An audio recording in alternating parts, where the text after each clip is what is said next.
semuanya, selamat datang di video pembelajaran. Kali ini, Ibu akan mengajari mengenai literasi lingkungan. Nah, di sini anak-anak udah tahu belum apa itu literasi lingkungan? Jadi, literasi lingkungan merupakan kemampuan individu dalam memahami dan menafsirkan kondisi lingkungan. Dari hasil pemahaman dan penafsiran tersebut, maka individu tersebut dapat memutuskan tindakan yang tepat dalam mempertahankan, memulihkan, serta meningkatkan kondisi lingkungan. Apakah kalian tahu mengapa literasi lingkungan itu penting?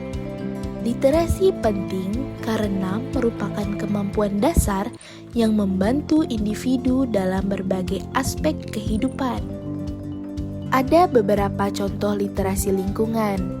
Yang pertama, membuang sampah pada tempatnya. Kedua, melaksanakan piket kelas. Ketiga, melaksanakan kerja bakti di sekolah. Keempat, menanam pohon di sekitar sekolah. Dan yang kelima, dapat memilah sampah sesuai tempatnya. Di sini udah tahu belum jenis-jenis sampah? Nah, di sini Ibu ada contoh-contoh dari jenis-jenis sampah. Yang pertama ada sampah organik. Sampah organik berasal dari hewan dan tumbuhan seperti sisa makanan, kayu, ranting, dan daun. Yang kedua ada sampah anorganik. Sampah anorganik adalah sampah yang bukan berasal dari hewan dan tumbuhan.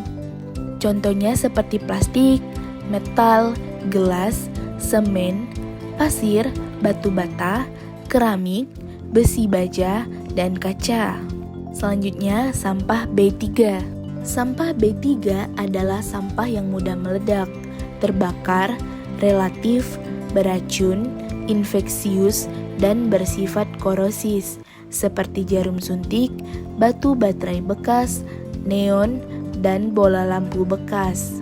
Yang terakhir ada sampah residu. Sampah residu adalah sampah sisa di luar keempat jenis sampah di atas, seperti popok bekas, bekas pembalut, bekas permen karet, atau putung rokok.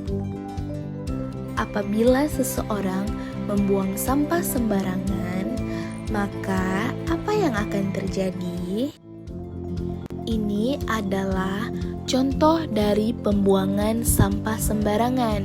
Sampah-sampah tersebut tidak mudah terurai, otomatis sampah tersebut akan menumpuk dan menyumbat selokan, dan akan terjadi banjir, tanah longsor, dan masih banyak bencana alam yang diakibatkan oleh sampah yang kita buang dengan sembarangan.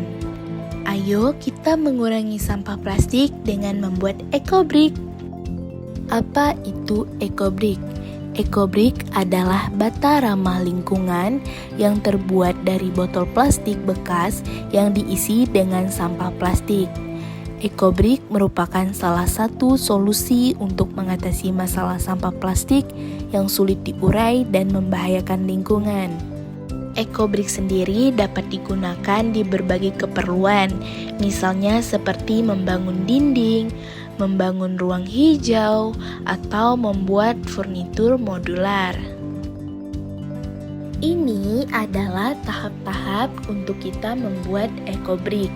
Yang pertama, kumpulkan, pisahkan, dan bersihkan sampah plastik. Yang kedua, pilih botol plastik yang mereknya dan ukurannya itu sama. Yang ketiga, masukkan sampah plastik ke dalam botol secara acak. Dan yang keempat, padatkan sampah plastik dengan tongkat kayu. Yang kelima, timbang ekobrik untuk memastikan beratnya mencapai standar. Dan yang keenam atau terakhir, berikan label di setiap ekobrik. Tidak terasa kita sudah di penghujung materi, tandanya kita akan mengakhiri materi kita pada pertemuan kali ini. Ibu ingin mengucapkan terima kasih kepada anak-anak sekalian yang sudah mendengarkan penyampaian materi Ibu pada pertemuan kali ini mengenai literasi lingkungan. Saya Septini Zena, saya pamit undur diri. Terima kasih semuanya.